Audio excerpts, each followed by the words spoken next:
وَإِذَا بُشِّرَ أَحَدُهُم بِالْأُنثَىٰ ظَلَّ وَجْهُهُ مُسْوَدًّا، جب ان کو اطلاع مل جاتی ہے کہ تیرے گھر میں بیٹی ہوئی ہے، اس کا چہرہ سیاہ پڑ جاتا ہے. فَهُوَ كَظِيمٌ، اور وہ غموں کے اندر گھٹتا ہے.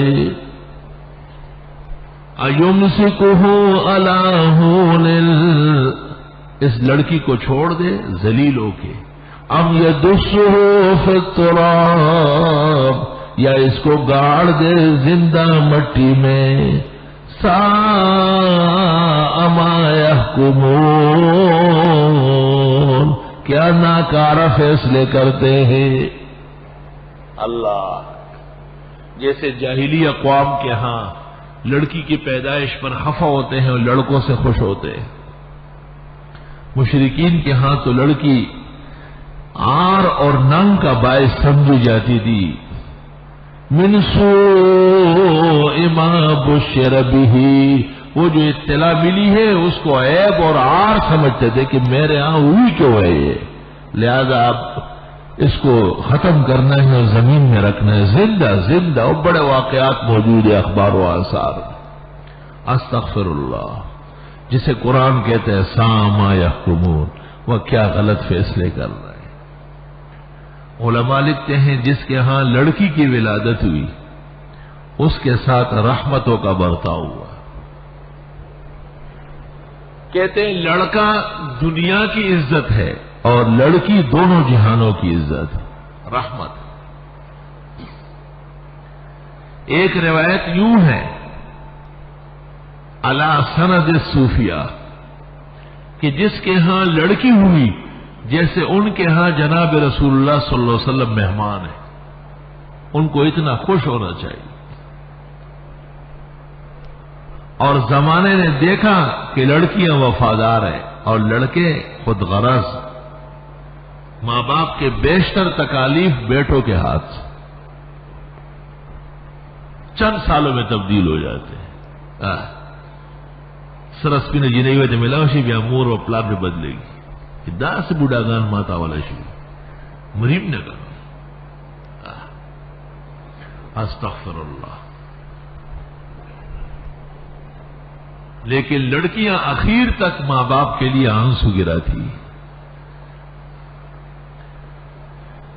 اللہ تعالیٰ نے نبی آخر زمان جو ہر خیر اور شرف سے مالا مال فرمائے، آپ کے لیے بھی 4 بیٹیوں کا انتظام ہوا ہے. بیٹیاں تو متفقن علیہ ہیں، زینب، رقیہ، ام کلثوم، فاطمہ. اور لڑکوں میں تو کلام ہے عبداللہ اور طیب اور طاہر اور ابراہیم، کہ 2 ہے یا 4 ہے یا 3 ہے.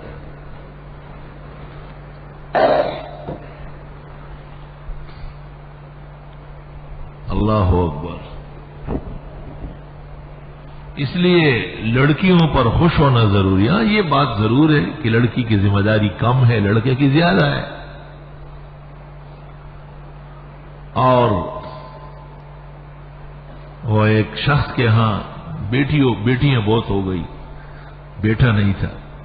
اس کے دوسرے بھائی کے ہاں بہت بیٹے تھے. تو کہیں اس نے کہہ دیا ہوگا کہ یار یہ ہماری بھی پہلی لڑکی لڑکا ہو تو کام کرتا. اس کی بیوی بڑی عقل مند تھی. اس نے کہا وہ بھتیجے کیا کر رہے ہیں؟ جیلوں میں پڑے ہوئے ہیں، ڈاکوں میں ملوث ہے، جال سازیوں کے مرتکب ہے.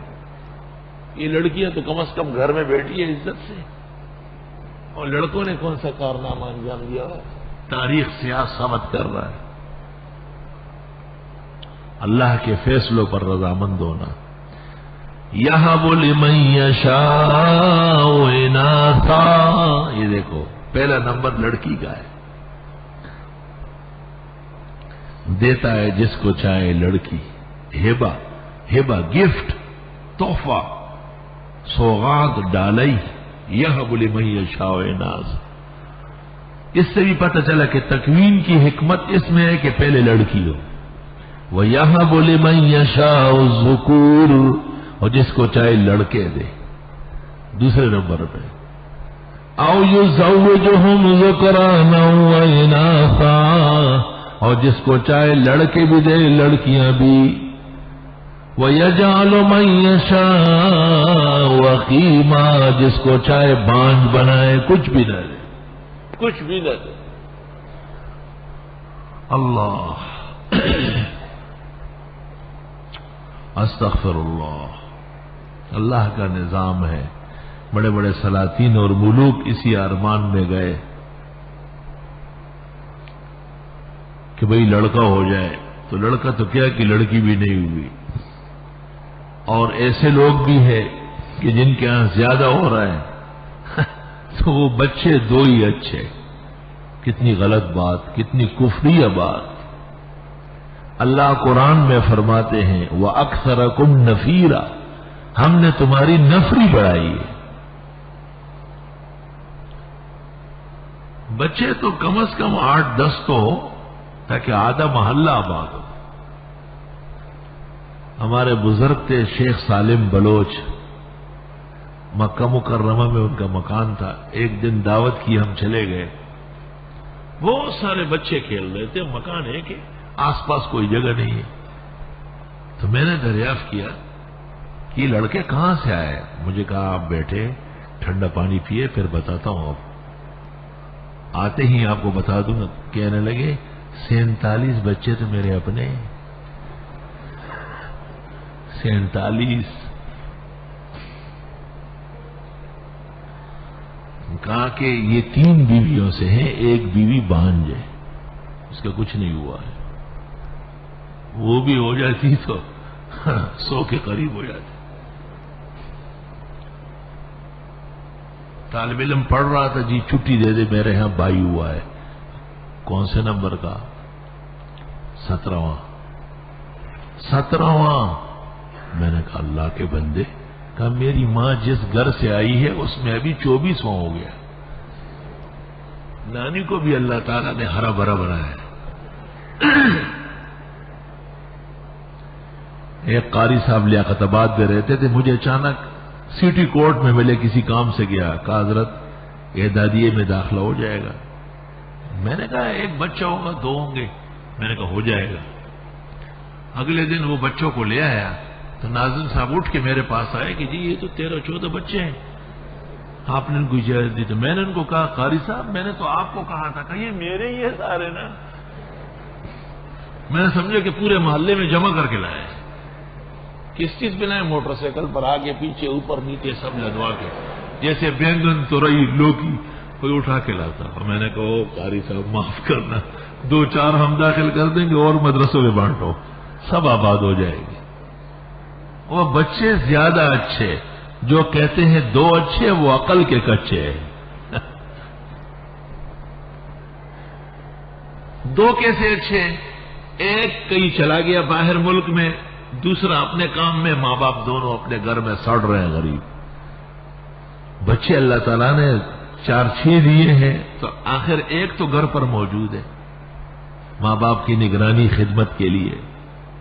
اور قرآن کریم سورہ مدثر میں اللہ نے اس کو بطور نعمت کے ذکر کیا کہ اولاد ہو اور گھر پر موجود ہو۔ وَبَنِينَ شُهُودًا، ولید ابن مغیرہ کو کہا کہ میں نے اتنا احسان تم پر کیا کہ بیٹے ہر وقت خدمت میں آ گئے۔ ہمارے محلے میں ایک شخص ہے، وہ کہیں سن رہا ہوگا، خفا نہ ہو جائے، اور ہو جائے خفا۔ مجھے کہتے ہیں میں نے کفن تیار رکھا ہے، انتقال ہو جائے تو کوئی بتا دے گا آپ کو، طالب علموں کو بھیج دے، مجھے غسل دے دے، کفنا دے، اور پھر آپ جنازہ پڑھ لے، ہو جون سا قبرستان آپ کو پسند ہے اس میں رکھ لیں۔ میں نے کہا کتنے بیٹے ہیں؟ کہا 6۔ میں نے کہا وہ کہاں ہے؟ 2 کینیڈا میں ہیں، 2 امریکہ میں ہیں، 2 برطانیہ میں ہیں۔ تو میں نے کہا طالب علم آپ کے گھر کے مزدور ہیں کہ آپ کو نہلانے آئیں گے؟ میں نے کہا جو شخص مجھے اطلاع دے رہے اسی کو کہو گھر کے سامنے لائن ہوگی اسی میں ڈال دے آپ۔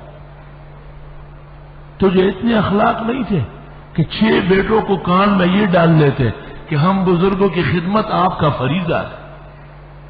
آپ نے اس کا ذہن یہ بنایا کہ ہم مردار ہو جائیں لیکن آپ کا بینک بیلنس اونچا جانا چاہیے۔ یہ بش اور بلیئر کے خیالات ہیں، یہ قرآن و سنت والوں کا ایمان نہیں ہے۔ میں نے کہا ہمارا کیا کام کہ ہم لاشیں اٹھواتے ہیں، ہمیں ضرورت کیا ہے؟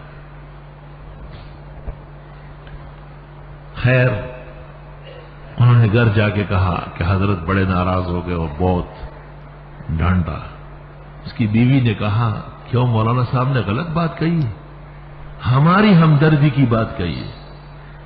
جب بیٹوں کا فون آیا انہوں نے کہا 2 بیٹے آ کے گھر پر بیٹھ گئے۔ کہا معذرت نے صحیح کہا ہے، واقعی ہمیں اپنے ماں باپ کی خدمت کا حق ہے۔ وہ اولاد کو پیسوں کی مشینیں نہ بناؤ، انسانیت سکھاؤ، انہیں انسان بناؤ۔ پیسے کیا ہے؟ کوئی آدھے امریکہ کا مالک ہوا اور یہاں آپ کا جنازہ محلے والے پڑھ رہے ہیں، اس کی قسمت میں اتنا نہیں ہے کہ آپ کے جنازے میں یہاں کھڑا ہو جائے۔ یہ آپ نے کون سی تعلیم دی ہے، کون سا سبق پڑھایا تھا؟ اپنے گھر میں دشمن پیدا کر رہا ہے۔ سلطنت چھوڑے وہ ماں باپ کی خدمت میں کھڑا رہا ہے۔ سلطنتیں پھر مل جائے گی، ماں باپ پھر نہیں ہوں گے۔ اللہ اکبر۔ حضرت اقدس مولانا انور شاہ صاحب رحمت اللہ علیہ پڑھاتے پڑھاتے بیمار ہو گئے۔ بیمار تو پہلے سے تھے لیکن حضرت پڑھا رہے تھے۔ طبیب نے مشورہ دیا کہ کشمیر تشریف لے چلے اور وہاں کی آب و ہوا سے شاید فرق آ جائے۔ جب حضرت تیاری کر رہے تھے تو حضرت الاستاذ مولانا یوسف بنوری رحمت اللہ علیہ حضرت نے بھی کتابیں جمع کرا دی اور بستر باندھ دیا شاہ صاحب کے ساتھ جانے کے۔ حضرت شاہ صاحب نے فرمایا آپ کے دور حدیث کا سال ہے، آپ پورا کر لیں۔ تو حضرت بنوری نے کہا دور حدیث پھر ہو جائے گا، انور شاہ کی خدمت پھر نہیں ملے گی۔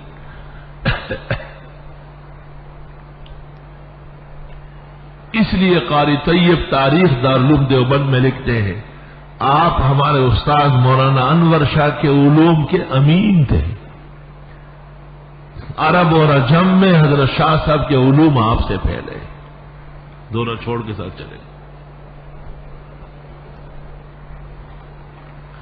اور پھر زمانے نے دیکھا کہ مولانا انور شاہ کے شاگردوں میں محدث مولانا یوسف بنوری مانے گئے، اس پائے کا محدث کوئی دوسرا نہیں ہوا۔